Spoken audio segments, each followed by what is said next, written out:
Kisah Al-Quran yang ditulis dengan darah pemimpin Irak Saddam Hussein.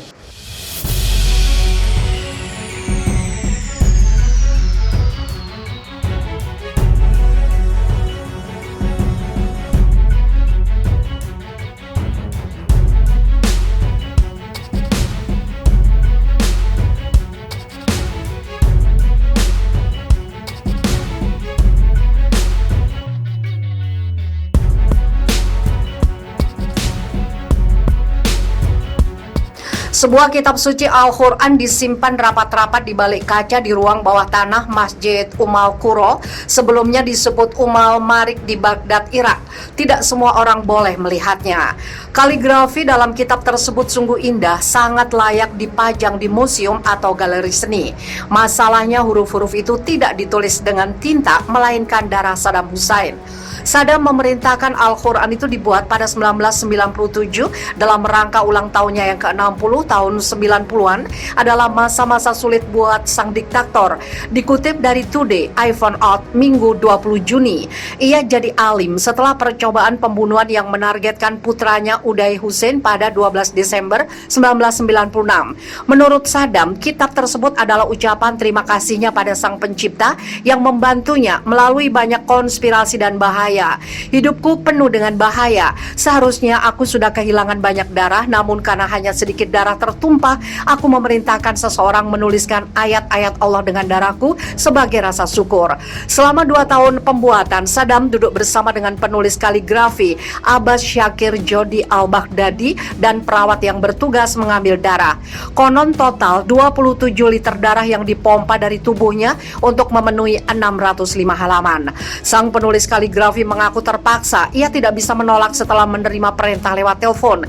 Baghdadi kala itu diminta datang ke rumah sakit Ibnu Sina di Baghdad, di mana putra Saddam, Uday, memulihkan diri dari percobaan pembunuhan. Aku tidak ingin membicarakannya lagi, kata Baghdadi dari lokasi tempat tinggalnya di negara bagian Virginia, Amerika Serikat, seperti dikabarkan The Guardian pada 2010. Itu adalah bagian menyakitkan dalam hidupku yang ingin aku hapus dari ingatan. Kitab hasil karyanya diserahkan ke Saddam dalam sebuah acara pada September 2000. Tidak lama kemudian, Al-Quran yang ditulis dengan darah itu dipamerkan di Masjid Ummul Marik, Mother of All Battles. Masjid itu didirikan Saddam sebagai peringatan kemenangan atas perang Teluk yang berlangsung pada 1990-1991. Desainnya pun khusus dengan menara mirip rudal Scud dan laras bedil Kalashnikov. Setelah kekuasaan Saddam Hussein tumbang pada 2003 yang disusul kematiannya yang tragis, pemerintah Irak tidak tahu apa yang harus dilakukan dengan Al-Quran yang ditulis dengan darah itu. Di satu sisi itu adalah artefak berharga dari era tertentu dalam sejarah Irak. Di sisi lain, memamerkannya bisa memicu glorifikasi dari pendukung Saddam. Apalagi menurut Muslim Sunni, arus utama menulis Al-Quran dengan cara itu adalah haram alias terlarang. Cara dia, Saddam salah menuliskan Al-Quran dengan darah, kata Syekh Ahmed Al-Samarai yang menjabat sebagai Ketua Badan Wakaf Sunni Irak pada 2010. Itu haram. Hal lain yang juga jadi sorotan adalah, benarkah darah Saddam Hussein yang dipakai dalam kitab tersebut? Memompa darah sebanyak 27 liter dari satu orang saja dalam waktu 2 tahun terdengar tidak masuk akal. Klaim tersebut belum diverifikasi kebenarannya. Bagaimana kita bisa yakin itu darah Saddam, bukan milik para korbannya? Tulis reporter Philip Smucker pada 29 Juli 2001 seperti dimuat Telegraph. Kel Subianko, petinggi pusat donor darah Amerika, juga tidak percaya Saddam Hussein menyumbangkan 27 liter darah hanya dalam 2 tahun. Menurut dia, seorang pendonor di Amerika Serikat maksimal menyumbangkan 5 atau 6 liter darah dalam setahun. Pada level aman, Saddam Hussein membutuhkan waktu 9 tahun bukan 2, kata Bianco. Itu jumlah yang luar biasa jika benar. Hal tersebut pasti akan membuatnya anemia.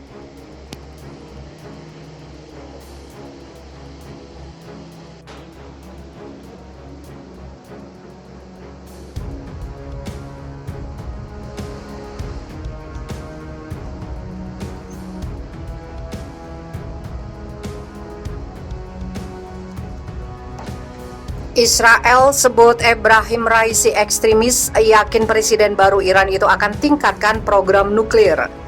Israel menyebut komunitas internasional harus memiliki keprihatinan besar tentang presiden terpilih baru Iran, Ebrahim Raisi. Dilansir BBC.com, seorang juru bicara Kementerian Luar Negeri Israel, Lior Hayat, mengatakan Raisi adalah presiden Iran yang paling ekstrim. Hayat juga memperingatkan bahwa pemimpin baru itu pasti akan meningkatkan aktivitas nuklir Iran. Ebrahim Raisi dinyatakan sebagai pemenang pemilihan presiden Iran pada hari Sabtu 19 Juni dalam pemilihan yang secara luas dipandang dirancang untuk mendukungnya. Raisi yang akan dilantik pada Agustus adalah hakim tertinggi Iran dan memiliki pandangan ultra konservatif. Ia berada di bawah sanksi Amerika Serikat dan telah dikaitkan dengan eksekusi tahanan politik di masa lalu. Dalam sebuah pernyataan setelah kemenangannya, Raisi berjanji untuk memperkuat kepercayaan publik kepada pemerintah dan menjadi pemimpin bagi seluruh bangsa. Saya akan membentuk pemerintah yang bekerja keras, revolusioner, dan anti korupsi, katanya, seperti dikutip media pemerintah. Namun dalam cuitan di Twitternya, Lior Hayat mengatakan Raisi adalah tokoh ekstremis yang berkomitmen pada program nuklir militer Iran yang berkembang pesat. Iran dan Israel telah lama berada dalam perang bayangan yang mengakibatkan kedua negara mengambil bagian dalam aksi balas dendam, tetapi sejauh ini tetap menghindari konflik. Namun belakangan permusuhan antara keduanya kembali meningkat. Salah satu sumber ketegangan terbesar dipercaya adalah aktivitas nuklir Iran. Iran menyalahkan Israel atas pembunuhan ilmuwan nuklir utamanya tahun lalu dan serangan terhadap salah satu pabrik pengayaan uraniumnya pada April. Sementara itu Israel tidak percaya bahwa program nuklir Iran adalah program yang murni damai.